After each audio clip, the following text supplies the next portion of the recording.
కడప వేదికగా జరిగే మహానాడు ఇవాళ రెండో రోజు కొనసాగనుంది. ఎన్టీఆర్ జయంతి సందర్భంగా ఘన నివాళి అర్పించబోతున్నారు.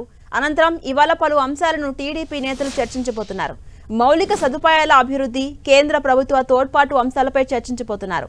మార్నింగ్ సెషన్లో ఉదయం 10:15 నుంచి మధ్యాహ్నం 1 గంట వరకు తెలుగు జాతి విశ్వఖ్యాతి అంశంపై చర్చ ఉండబోతోంది. అలాగే సంస్కరణలో మేటి ఎన్టీఆర్, చంద్రబాబు పాలనలో ప్రగతి పదం, టీడీపీ ఘన విజయాలు, ఇతర అంశాలపై చర్చించబోతున్నారు. ఇక మధ్యాహ్నం సెషన్లో స్త్రీ శక్తి, మహిళా శిశు సంక్షేమం, సాధికారత, సామాజిక న్యాయం, పేదల ప్రగతి అంశంపై చర్చ ఉండబోతుంది.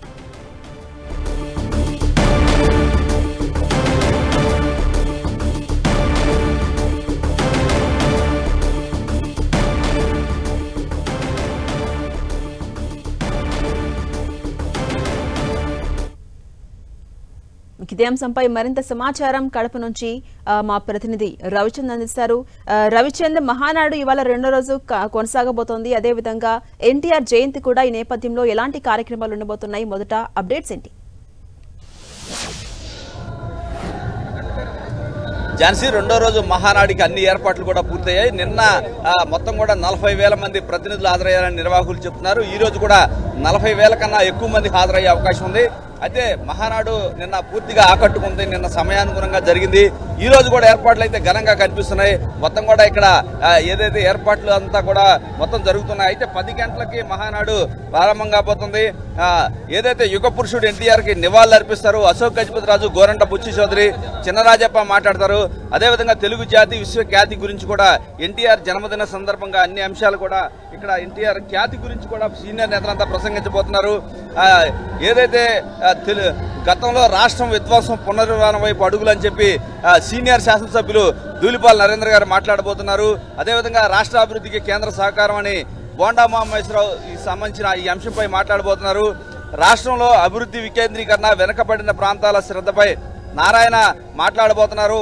ఉత్తరాంధ్ర అభివృద్ధి, రాయలసీమ అభివృద్ధి, అమరావతి అభివృద్ధి వికేంద్రీకరణ అంశాల గురించి కూడా ఇక్కడ వక్తలంతా కూడా మాట్లాడబోతున్నారు. అయితే కొత్త కేడర్ నుంచి కూడా ఒకరికి ప్రతి తీర్మానంలో కూడా అవకాశం కల్పిస్తూ ఉన్నారు.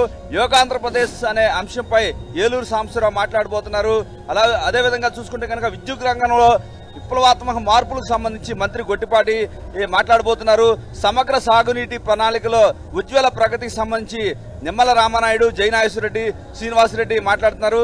తెలంగాణకు సంబంధించిన అంశాలు కూడా ఇక్కడ చర్చకు రానున్నాయి. తెలంగాణ వ్యవసాయ సాగునీటి ప్రాజెక్టులపై నెల్లూరు దుర్గాప్రసాద్ మాట్లాడబోతున్నారు. అదేవిధంగా శాంతి భద్రతలకు సంబంధించి కూడా సోమిరెడ్డి చంద్రమోహన్ రెడ్డి మాట్లాడబోతున్నారు. రాజకీయ తీర్మానం కూడా చాలా కీలకంగా ఉంటుంది టీడీపీలో. రామ్మోహన్ నాయుడు ఈ అంశంపై మాట్లాడబోతున్నారు. రామ్మోహన్ నాయుడు, షరీఫ్, ఎన్ అమర్నాథ్ రెడ్డి మాట్లాడబోతున్నారు. అయితే నిన్న పార్టీ జాతీయ అధ్యక్షులకి ఎన్నికలకి నోటిఫికేషన్ విడుదల చేశారు. చంద్రబాబు తరఫున నామినేషన్ సీనియర్ నేతలు దాఖలు చేశారు. ఏదైతే సాయంత్రం చంద్రబాబు జాతీయ అధ్యక్షుడిగా ఎన్నికైనట్టు ప్రకటిస్తారు. తర్వాత అధ్యక్షుల ఉపన్యాసం ఉంటుంది. సాయంత్రం 5 గంటల వరకు కూడా 5:30 వరకు ఈ కార్యక్రమం జరగబోతుంది. జాతీయ అధ్యక్షుడు చంద్రబాబు నాయుడు ఎన్నిక సంబంధించి ప్రకటన చేసిన తర్వాత ఆయన అధ్యక్షోపన్నం చేస్తారు.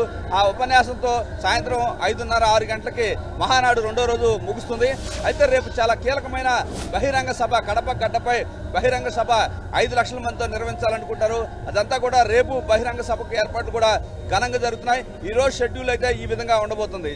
కలిసి అదేవిధంగా రవిచంద్, టీడీపీ జాతీయ అధ్యక్షునిగా ఎవరిని ఎన్నుకునే అవకాశం ఉంది? అంటే ఝాన్సీ, నిన్న అధ్యక్షుల ఎన్నికకు వరదరామయ్య ఇక్కడ రిటర్నింగ్ అధికారిగా ఉన్నారు. ఆయన నోటిఫికేషన్ విడుదల చేశారు. ఆ నోటిఫికేషన్ విడుదల చేసిన నేపథ్యంలో చంద్రబాబు తరఫున సీనియర్ నేతలు నామినేషన్ దాఖలు చేశారు. అయితే ఆ ప్రకటన ఏదైతే చంద్రబాబు జాతీయ అధ్యక్షుడిగా ఎన్నికైన ప్రకటన సాయంత్రం 5 గంటలకి చేయబోతున్నారు. వరదరామయ్య చేయబోతున్నారు. జాతీయ అధ్యక్షుడిగా ఎన్నికైనట్టు చంద్రబాబు తరఫున ఒక్క నామినేషన్ దాఖలైంది. ఆయన అధ్యక్షుడిగా ఎన్నికైనట్టు ప్రకటిస్తారు. ఆ తర్వాత జాతీయ అధ్యక్షుడిగా చంద్రబాబు అధ్యక్షోపన్యాసం సాయంత్రం ఇవ్వబోతున్నారు. 5:30 సమయంలో చంద్రబాబు అధ్యక్ష ఉపన్యాసం చేయబోతున్నారు. తర్వాత ఈ మహానాడు మొత్తం కూడా రాష్ట్ర కమిటీ కాబట్టి జాతీయ కమిటీ ఎన్నికకు చంద్రబాబుకి అధికారం మహానాడు ఒక తీర్మానం ద్వారా ఇవ్వబోతుంది. Jhansi, right, thank you Ravichand.